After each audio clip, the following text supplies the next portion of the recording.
Can everybody hear me out there? Is it cool?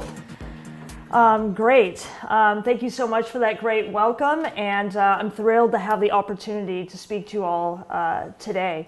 I'm just going to give more of a quick little backgrounder on myself. I've spent half of my professional career in the video game industry, starting off as a game designer and a producer, and working on everything from racing games to combat simulators to action arcade platform games at companies as diverse as Mindscape and Mattel Media. I was recruited to Microsoft in the 90s when they were just starting to push into video games, and I helped ship their first ever massively multiplayer game called Fighter Ace. I then transitioned into the Windows side of the house as the company's first ever evangelist for audio technologies, pushing innovative initiatives such as direct music at a time when Mac ruled the audio world. I was also a very early member of the original Xbox team, where I first helped develop the spec for the console's audio chip, which was quite innovative at the time, and then put together the game industry's first ever support team for content creators to assist sound designers, musicians, and graphic artists in taking full advantage of the Xbox capabilities. After leaving Microsoft, I focused much more on the audio world, first as a recording and touring drummer, and then as a co-founder of Syndicate 17, an audio production house that creates music and audio for films, television, commercials, and games. Earlier this year, I was asked to create a brand new course in the aesthetics of video game audio for the University of Southern California's Interactive Media Division of the School of Cinematic Arts, which I'll be teaching this spring. So today, I'm going to talk to you about some of the really unique aspects of composing music for video games. As you probably know, the video game industry has gone through some really explosive changes during the past 5 to 10 years. Audio in video games has equally gone through some very dramatic changes. And video games represent a great opportunity for skilled composers. But it's critical that you understand the differences between video games and every other media out there. Differences in how you find a job. Differences in how your music is going to be played back. Differences in how you compose. So let's get started. We've got a lot of ground to cover today.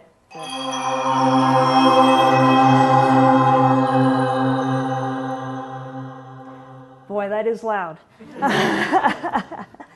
As I mentioned, game audio has evolved greatly over the past 10 years. It's evolved from sound chip-generated bleeps and bloops with simple musical melodies to three-dimensional sound effects with epic sweeping scores at sample rates comparable to film sound, and a giant trend towards recording live large orchestras. There are also high-quality sound libraries and synthesis tools available to those who can't afford to hire a full orchestra, amazing orchestral and instrumental samples, or virtual instruments with tons of articulations modeled. Games are now beginning to support surround sound technologies, 5.1 and 7.1, with 9.1 coming in the near future. And we now have a treasure trove of game-specific audio tools, technologies and techniques like dynamic real-time mixing, real-time DSP parameter control, adaptive and variable audio, and procedural audio. In the past, the view of game audio was a backdrop to the game's visuals. However, more recent advances in game audio have demonstrated that sound is no longer a subtle component of the game experience. In fact, sound is now one of the key factors for total player immersion. So today we're going to cover 4 different areas that will give you an advantage in securing and succeeding with composition in the game industry. I'll talk about the unique aspects of the game industry and how you approach people for work. Then once you have a contract, how you approach the assignment, as composing for video games is very different than composing for anything else. I'll show you a few demos of some interesting works by the game industry, including games that are audio-centric, and I'll talk about some unique technical issues that even you as a composer need to be aware of. So first things first, let's look at the game industry players. It's really important that you understand that not every company in the game industry operates like all the others, but rather it's an industry of different specializations, each with their own unique requirements and approaches to music.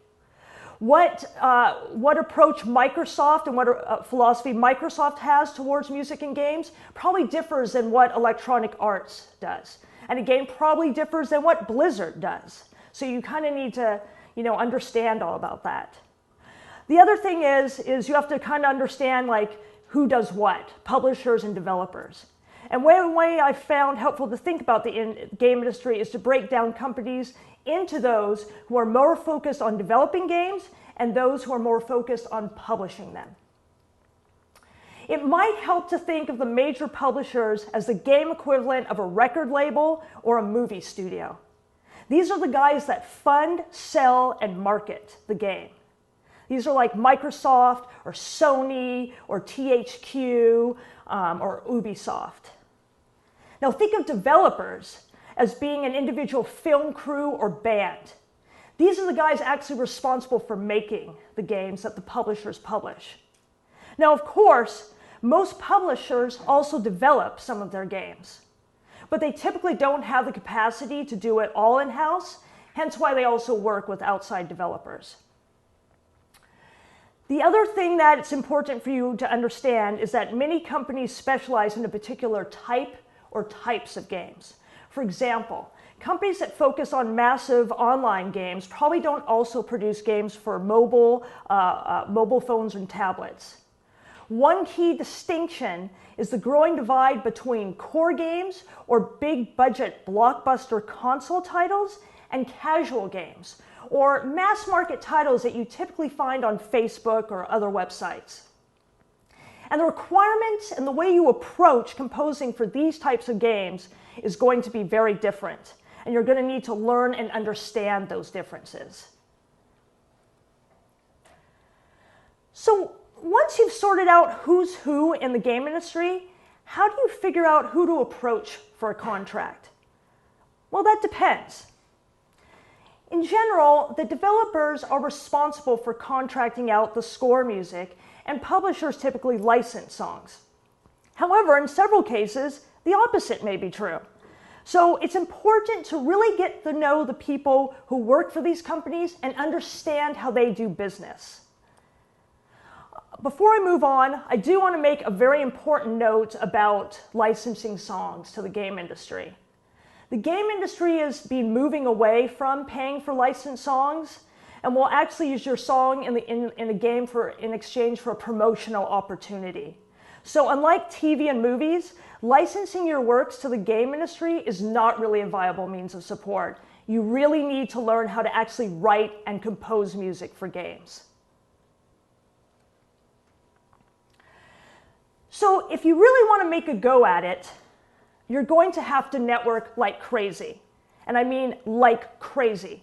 Think about all the people that have helped you get where you are today in your current role. You're going to have to build that same kind of network in the game industry. And the game industry relies a lot more on direct relationships. You don't have that same kind of tiered structure of music supervisors and licensing reps and agents like you have in other media. You'll be selling directly, for the most part, to the people building the game. And these are the relationships you really need to foster. So I've listed down some important conferences, industry groups, and an audio forum and site. The Game Developers Conference, the Audio Engineering Society Conference, and the Develop Conference are three really large conferences that feature game audio tracks. I would highly, highly recommend that you get to these, at least one of them.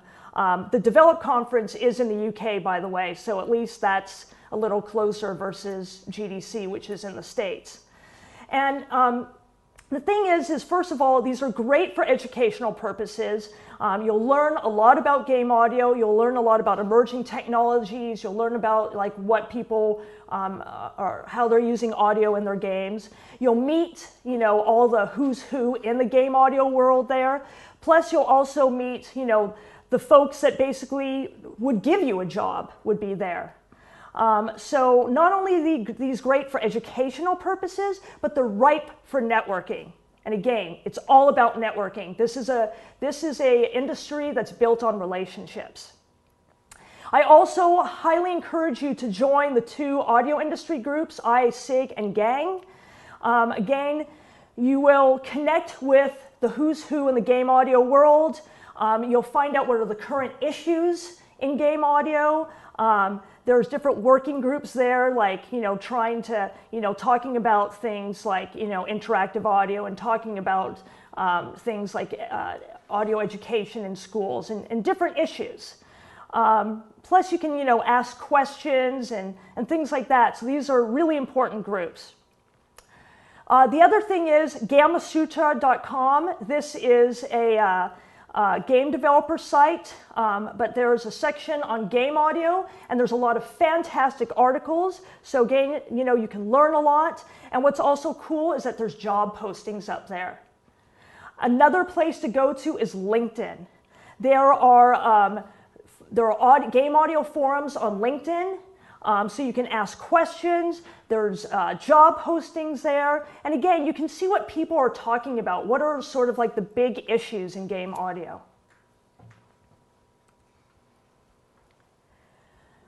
So in order to get the job and to be successful in it, once you get it, what are some of the skills you need to have?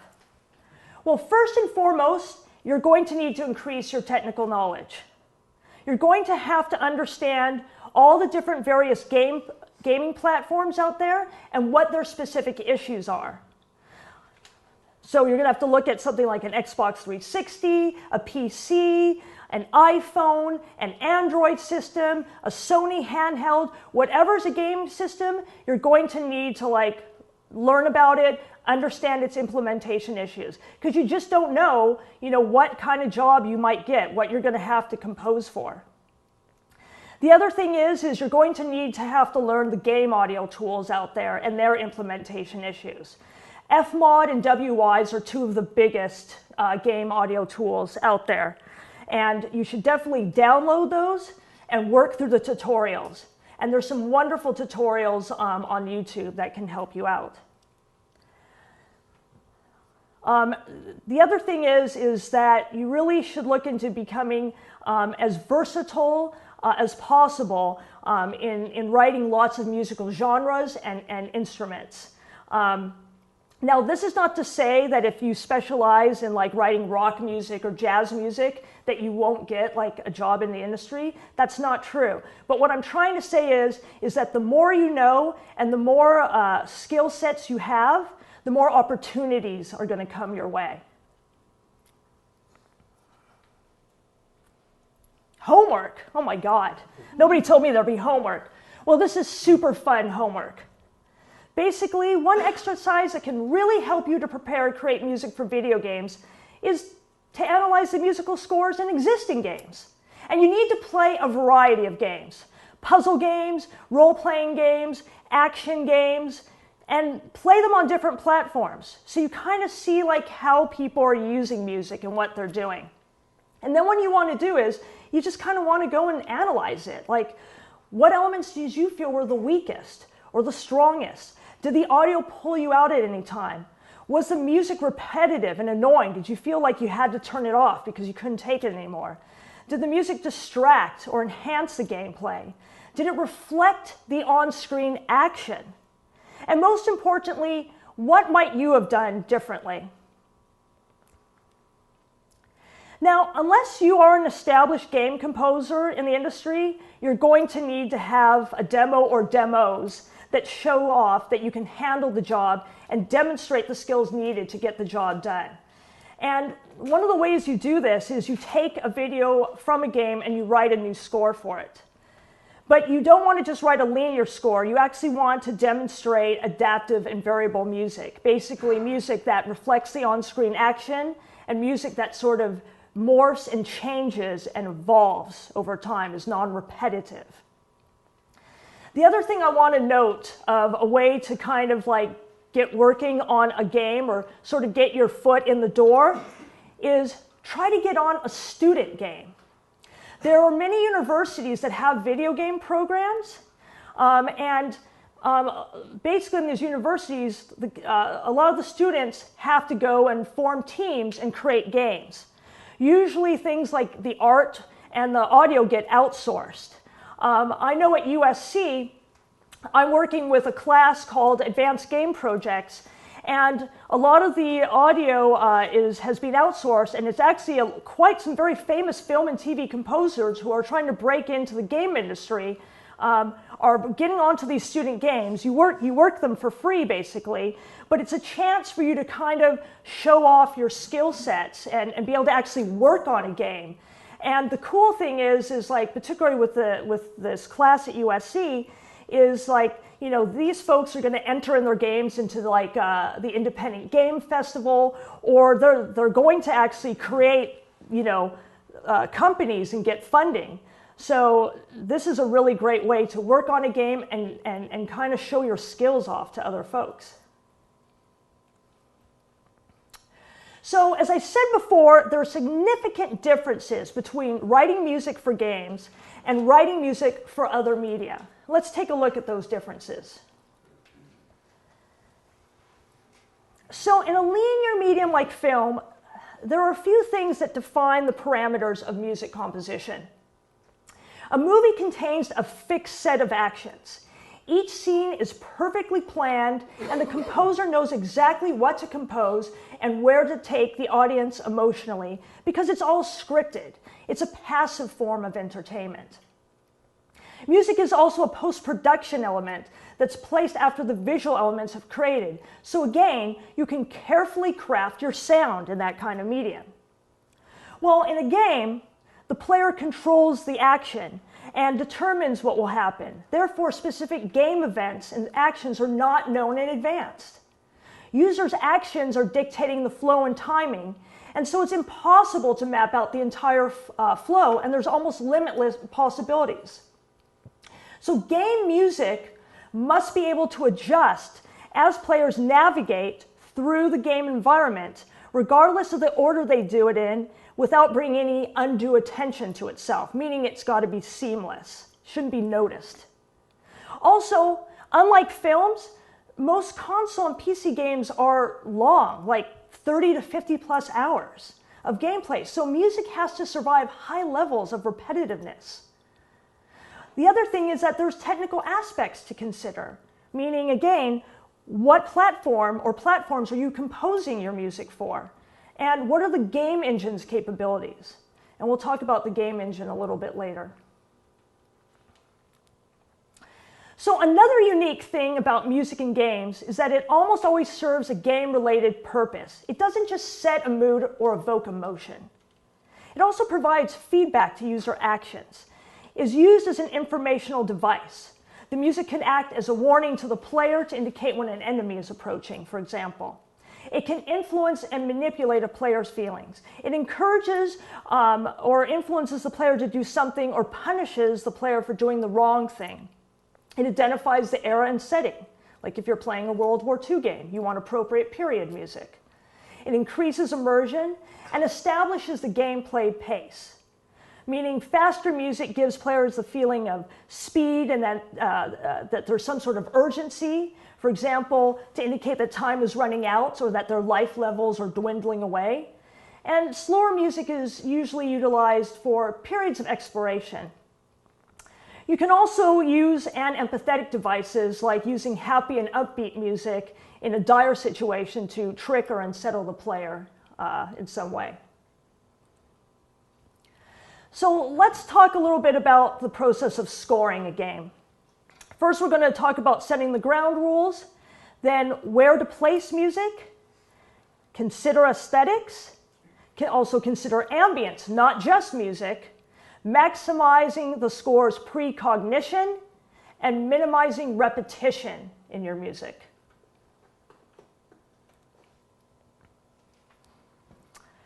So before you can even begin writing one note, the overall direction for the project needs to be set.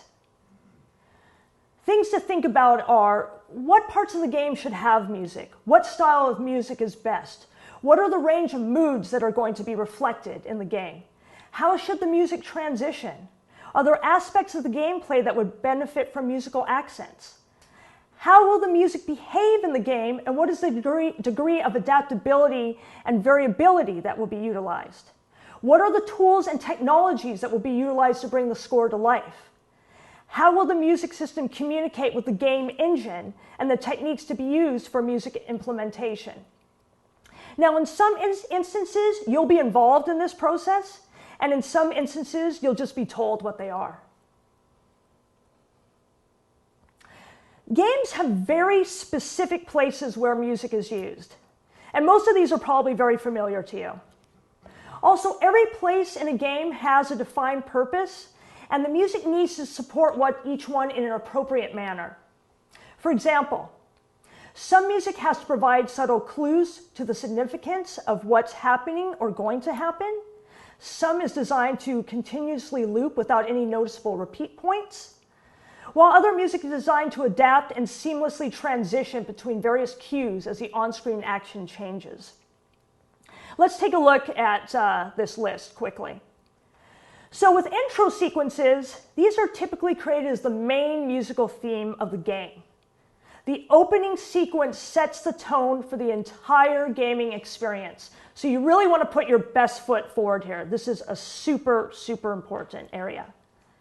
Closing and ending sequences are variations of the main theme and give a congratulatory salute for completion of the game.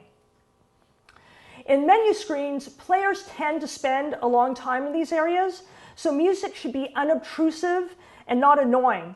And again, they could probably utilize loops, but with unnoticeable repeat points. That's very important. Cinematics, games that rely on storytelling utilize these a lot. They're used for plot advancement and connecting gameplay together in a logical way. They're basically just little movies, so they're scored in a linear fashion as the exact timings and events are known. Stingers are just small musical interludes which are triggered to call attention to a sudden change in the storyline or some other significant event. Victory cues will typically be upbeat and triumphant and written in a major key, while losing cues can either reflect failure or, if you're writing music for a children's game, it should offer encouragement. Ambient tracks are just very light, mood-setting pieces. They should be low in volume and should almost be unnoticed as they kind of work on the subconscious.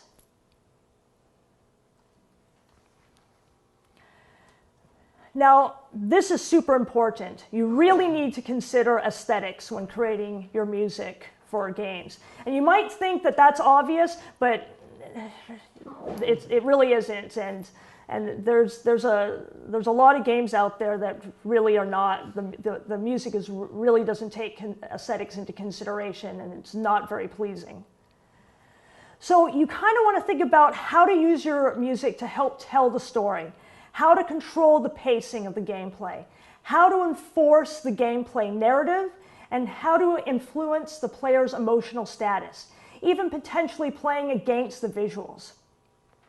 You want to use your music to enable the player to connect personally to the game and highlight specific situations in the game so there's more impact and effectiveness. But really, composers should start thinking beyond what does this level sound like to what role does this level and its characters play in the grand scheme of the game and the plot? How do I portray that with the music I write? Where do I place the music within the level to bring this across in the most effective manner? One of the most fundamental and I believe most underutilized aspects of aesthetics is the ability to use silence and subtlety. The loudest, most spectacular sequences in a film are almost always made even larger by by the silence that comes before and after. Well-placed silence and subtlety allow the larger-than-life parts of the game to be perceived as even more powerful. And that's pretty much thanks because of the contrast between those loud parts and the surrounding areas of silence.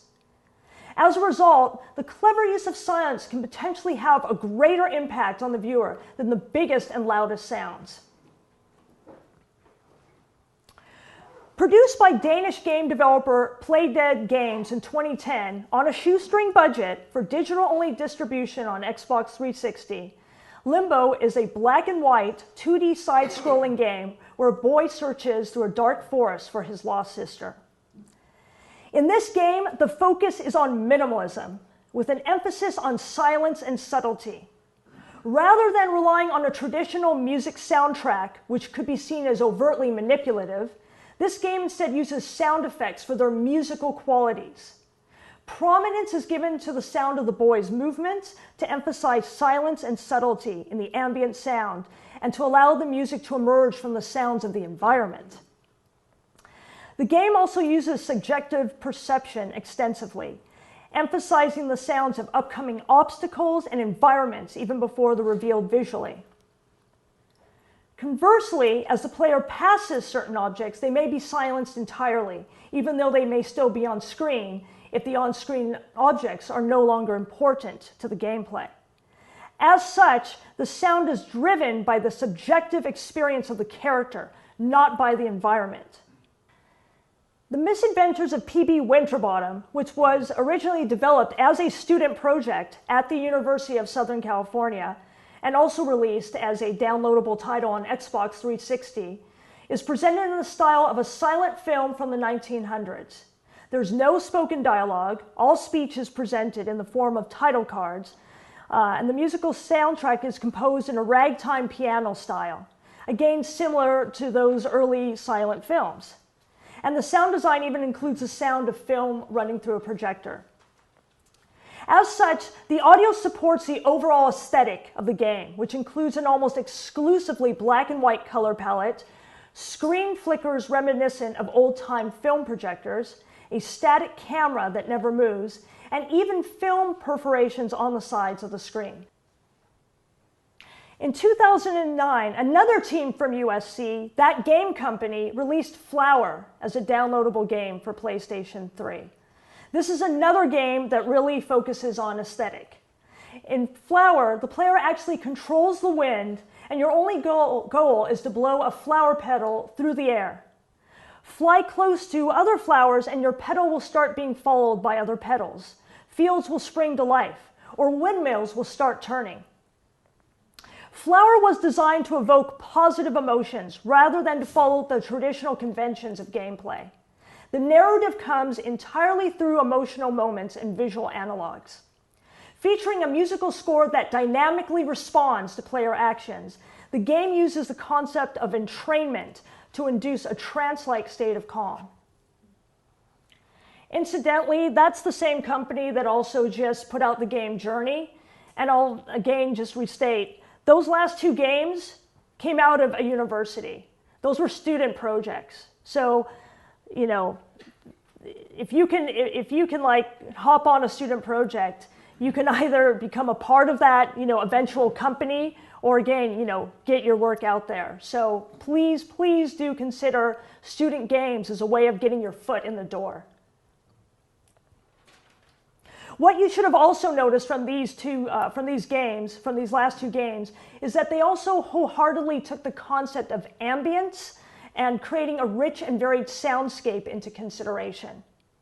You don't want to play music the whole time in a game.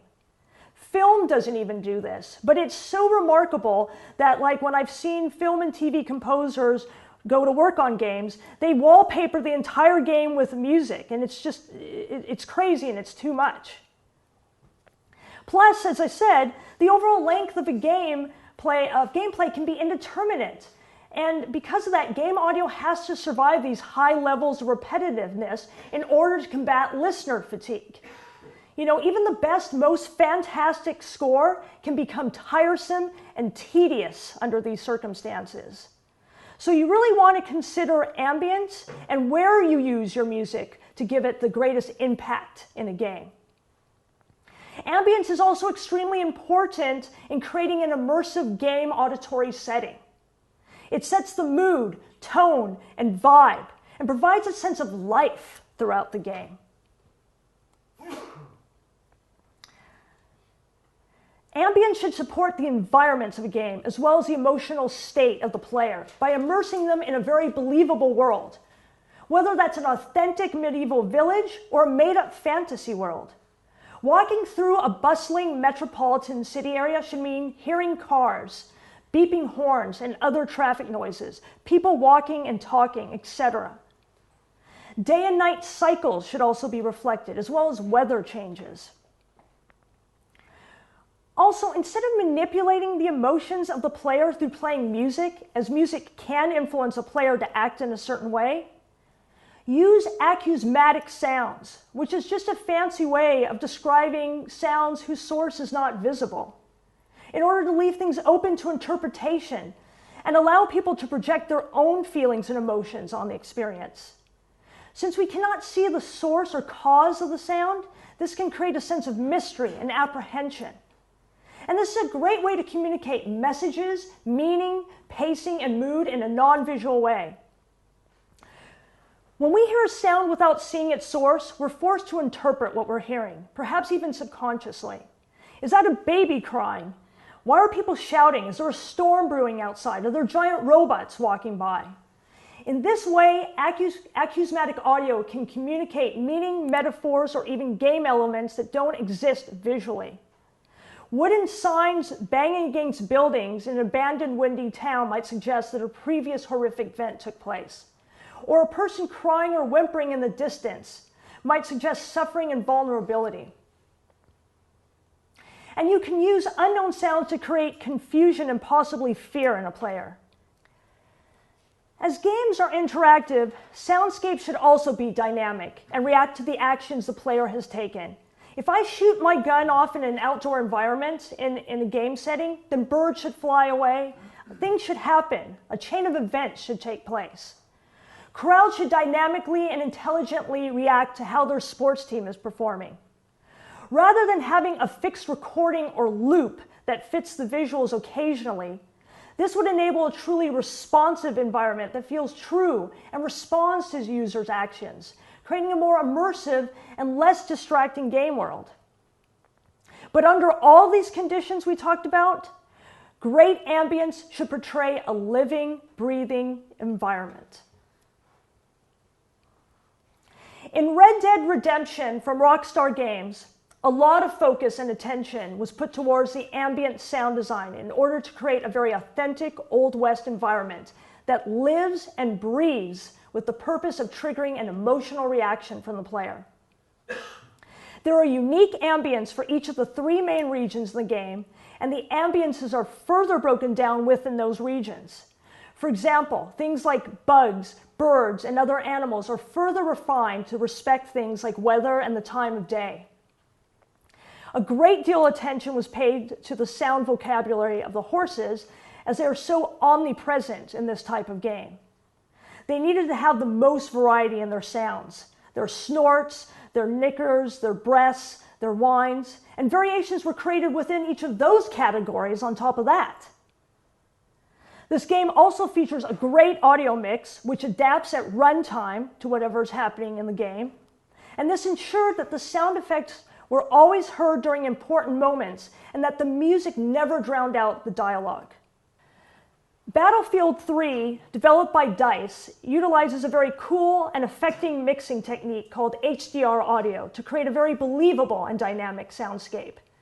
Essentially, it's a system that prioritizes and mixes audio based on the loudness perceived by the player at any one time and reduces the issue of huge amounts of sounds being triggered at the same time.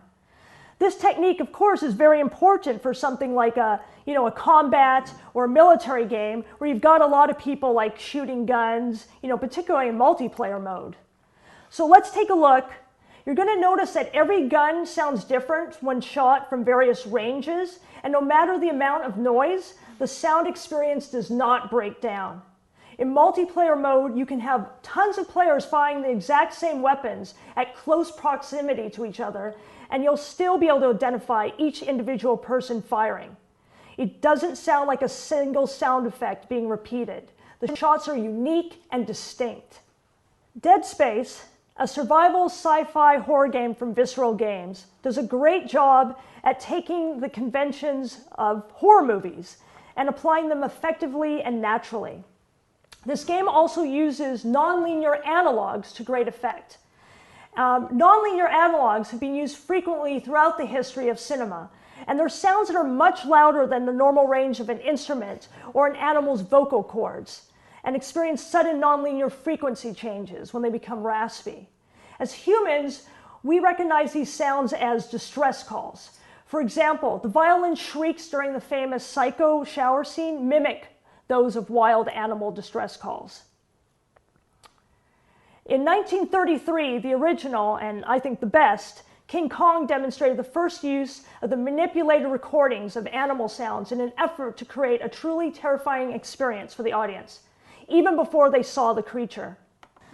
But according to a study conducted by Professor Daniel Bloomstein in UCLA's Department of Ecology and Evolutionary Biology, many of the emotionally evocative moments in some of the most popular films are enhanced with a sound score that exploits the human brain's natural aversion to the nonlinear sounds widely used in the animal kingdom to express fear and distress, specifically used to enhance the emotional impact of scenes.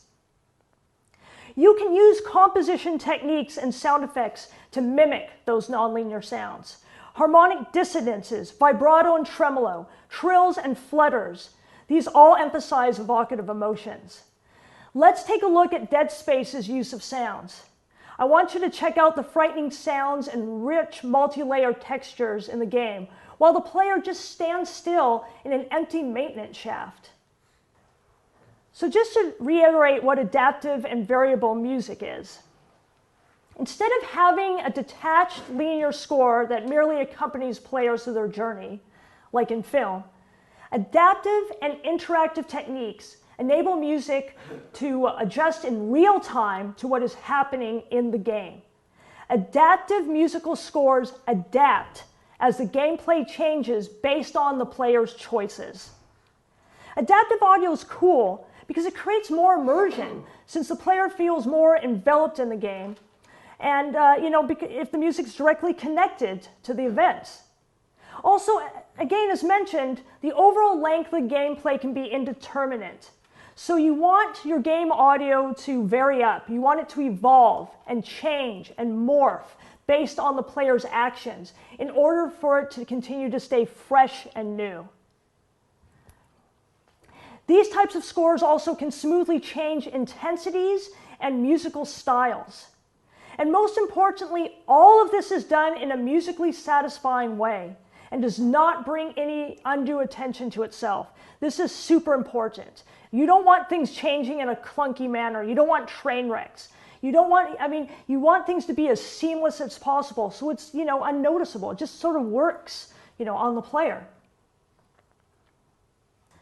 So how do we begin to start preparing and creating our content for adaptability and variability? Well, first things first, we're going to have to figure out all the various moods, intensities, and themes that need to be represented in the game. Calm intensity 1, calm intensity 2, scary mood 1, scary mood 2, full climactic battle, medium battle, this amount of enemies would trigger this type of intensity of music. The big boss enemy would trigger a whole climactic score. So we have to figure all that stuff out.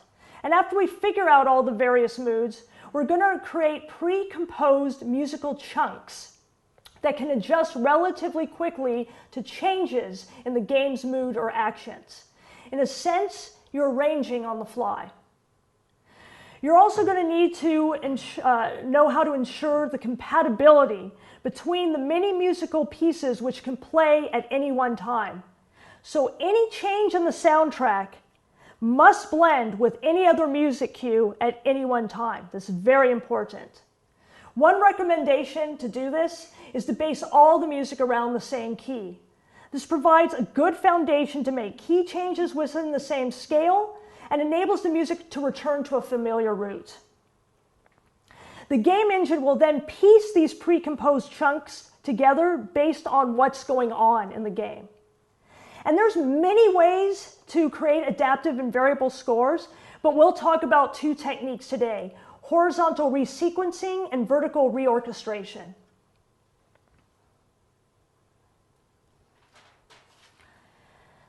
So again, with horizontal resequencing, you're creating multiple small chunks and phrases that can intelligently and musically connect and interchange with one another depending on the game state.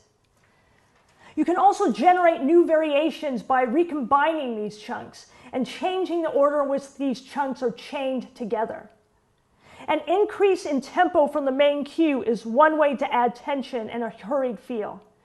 Dramatic key changes, different instrumentation, or an increase of notes from quarters to eighth notes are other ways to get the point across. We saw that in the Portal demos.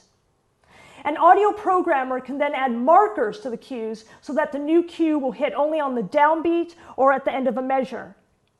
The key is that the musical chunks need to be composed and scripted in such a way as to allow the music to transition intelligently from one theme to the next while still sounding musical.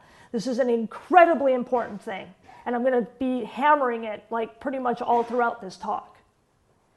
Some examples of horizontal interactivity include musical themes changing based on a game area or level, musical themes changing based on a game state, such as going from exploration to combat, music themes changing based on a player's health or time. You know, if you're running out of time or you're losing health, the music might become very erratic and fast-paced. These are some of the more simple uses of horizontal techniques, but they can become extended to become much more sophisticated and complicated. For example, rather than a single static theme transitioning to another static theme, we can have intelligent cueing and branching of things. So stuff can get really super layered and complicated. Now, instead of transitioning between pre-composed bits of music, vertical reorchestration manipulates the mix of a single ongoing piece of music, either a long cue or a loop, to match a player's activities within the game. So the same piece of music is used as layers of instruments are added and disabled or muted and unmuted to suit the various game states. Additional layers with more tension and maybe more rhythm will be added as enemies approach and surround the player's character. Layers can then be stripped away to lighten up the mood a bit by removing some of the rhythmic and percussive tracks and pulling back on the intensity as your player regains health or kills off the surrounding enemies and gets back to exploring the game. This is very similar to what a recording engineer does on a mixing console. But this is performed within the game engine in real time in reference to where the player is at the time or what the player is about to encounter. And you can even take this method further and deeper by creating layers within each tension level. So when working with the vertical method, typically composers usually like to work backwards and create a very dense cue with lots of layers and instrumentation. This would represent the full-on climactic battle scene. Quite frequently, you will encounter different parts of a game which employ each of these techniques to different degrees. Whether you're using horizontal, vertical, or hybrid approaches to composing, in any case, you're going to need to consider how each type of theme will transition to the next in a musically pleasing way. Some techniques used for creating transitions include crossfading. This is the most simple approach of transitioning from one piece to the next. Crossfading just uses a short fade-out, fade-in approach. Depending on the audio engine used, these crossfades can be done at specific points in the theme. For example, at the end of a bar, a beat, or a custom phrase marker. Stingers highlight a particular game event without instigating a large-scale change in the music, as they're just short flourishes that play over the top of the existing music. Like, if the player defeats a creature or picks up a health unit or treasure.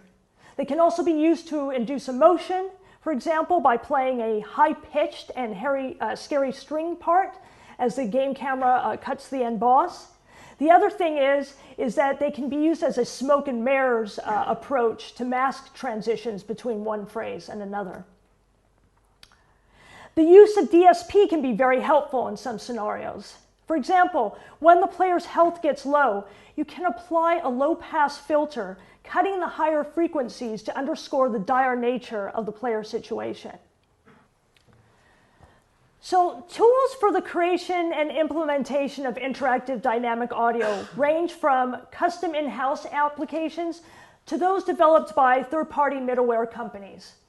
Audiokinetics WY's Firelight Technologies FMOD and Rad Game Tools Miles Sound Engine allow audio creators to define sound behaviors within the game, build interactive music structures, and edit and mix in real time. As I said earlier, you should download these tools and work through the tutorials. As I said, there's tutorials on YouTube that can really help you out. The Microsoft Cross-Platform Audio Creation Tool, or XACT, is another tool that's specific to the Xbox console and Windows PC. And you're going to use these tools in addition to your DAWs and MIDI setups. One of the things I do want to point out is please do check out the new FMOD Studio. I've seen an early alpha of it, and it's quite exciting. Again, it's in a very early alpha stage right now, so it's not quite usable, but there's going to be a farther along version in March. And man, the stuff that they're planning for it, like some really low-level procedural audio stuff, a very vastly improved interactive music engine. So keep an eye out for that.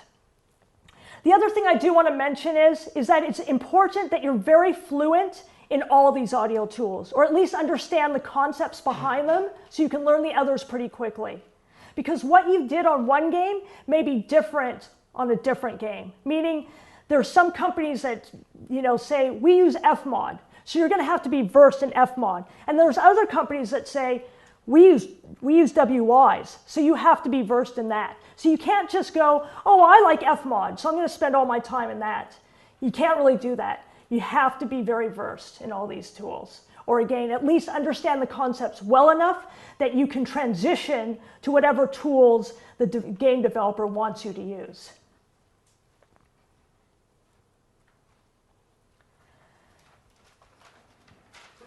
So another really big difference between composing for games and composing for other media is that to be successful in games, you really need to have a basic understanding of some of the technical issues. There's a tremendous amount of difference between composing for a mobile phone versus a high-powered next-generation console. Also, in some cases, you'll be required to deliver more than just a completed score or recording. Some jobs may actually require you to have knowledge of scripting in order for the engineering team to know where and when different score elements are to be played. Having these additional skills will open you up to the broadest amount of job opportunities and maximize your chances at getting work. And frankly, actually, to be quite honest, a lot of developers are moving towards where they want the composer or sound designer to really understand scripting. They don't just want to have assets delivered to them. The elusive game engine. Well, this is a term you're going to hear a lot in the game industry. And the game engine is exactly what it sounds like. It's the engine that drives everything in the game. It controls the graphics, it controls the audio, the AI, the physics. It reads user actions from the controller. And the audio engine is part of the game engine. The game engine sends commands to the audio engine.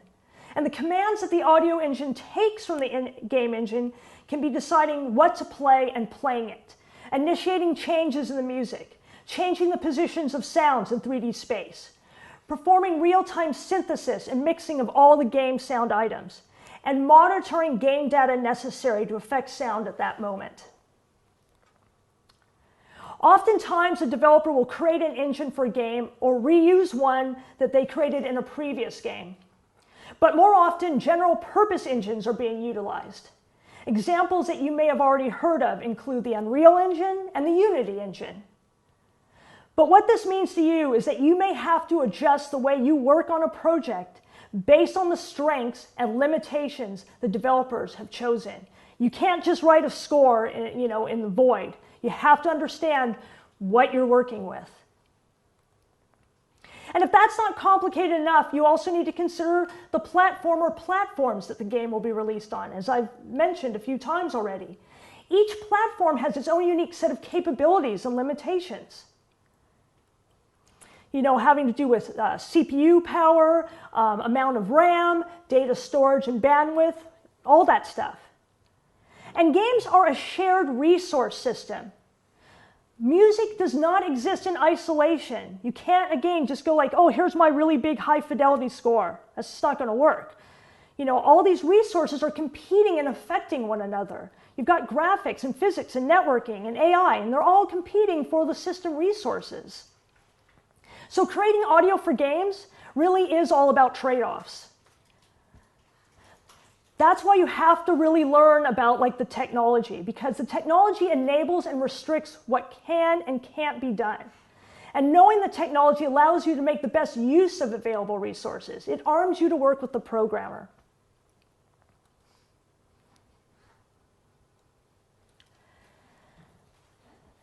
Video game development has, from its beginnings, traditionally put the most emphasis on sight over sound.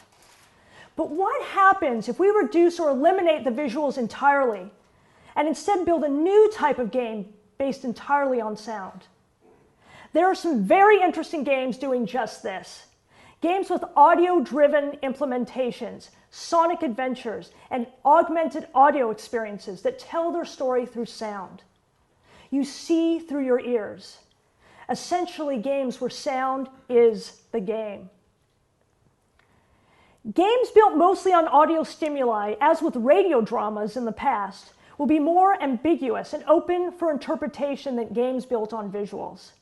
And the need for users to interpret and disambiguate the sounds they hear creates a much richer and more immersive gaming experience that exhibits what I believe are newer and more compelling qualities when compared to traditional video games.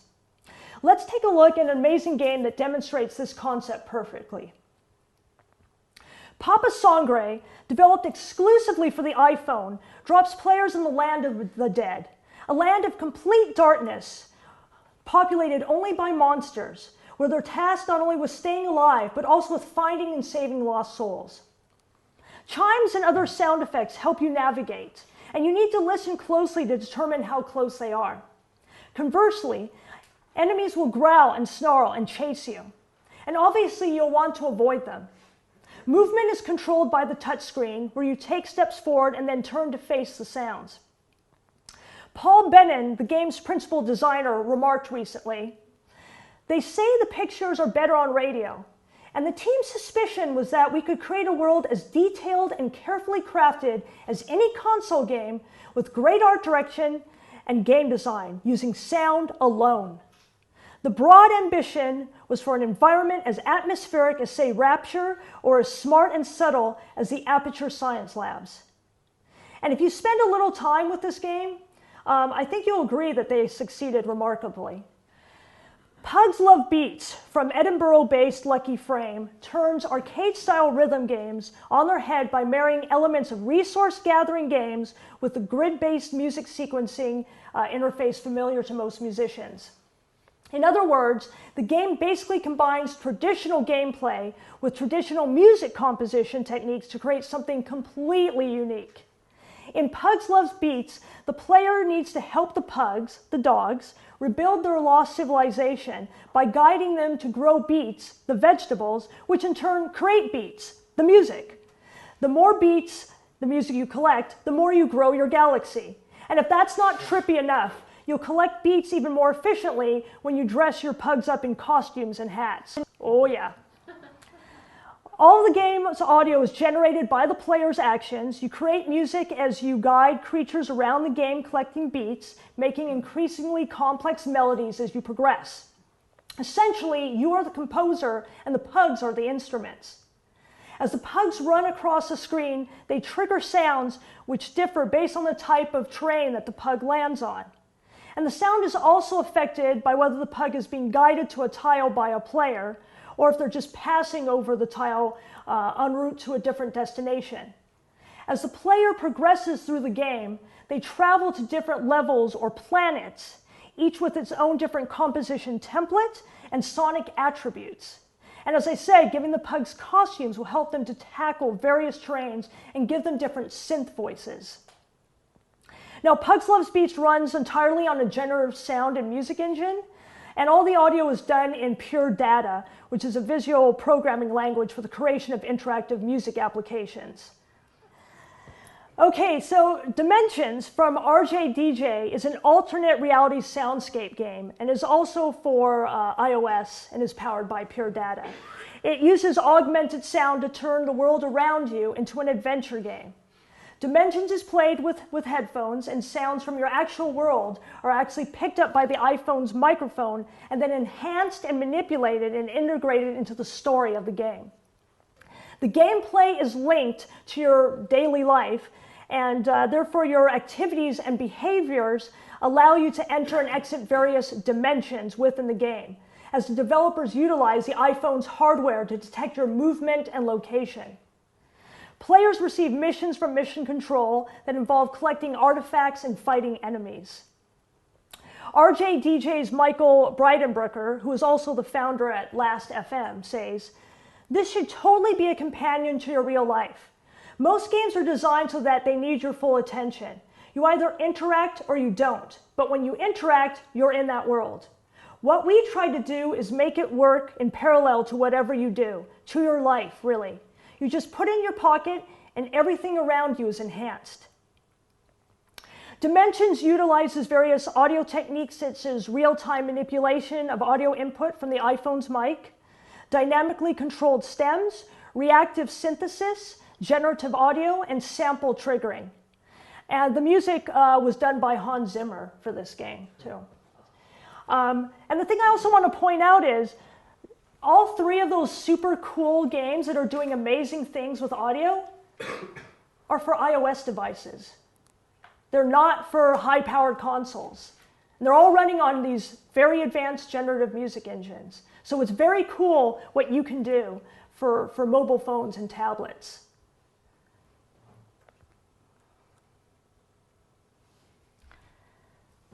Breaking into and then succeeding in the game industry poses some significant challenges, even for the most experienced composers and songwriters.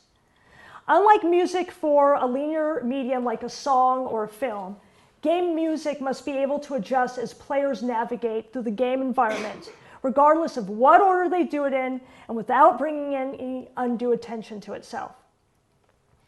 As I said many times, the overall length of gameplay can be indeterminate. So game music must survive high levels of repetitiveness in order to combat listener fatigue. Therefore, game music has to adapt to and evolve based upon player actions in order to continue to stay fresh and new. And you'll need to invest some time and effort understanding the technology of games, at least as it applies to the performance of your musical score. However, I believe that ultimately, all these challenges make things very interesting, and I and many others have found that composing for video games can be extremely rewarding. The game industry is growing and expanding at a super rapid pace, and there's lots of work out there. I wish you all the best of luck, and I look forward to seeing you around the game industry. Thank you.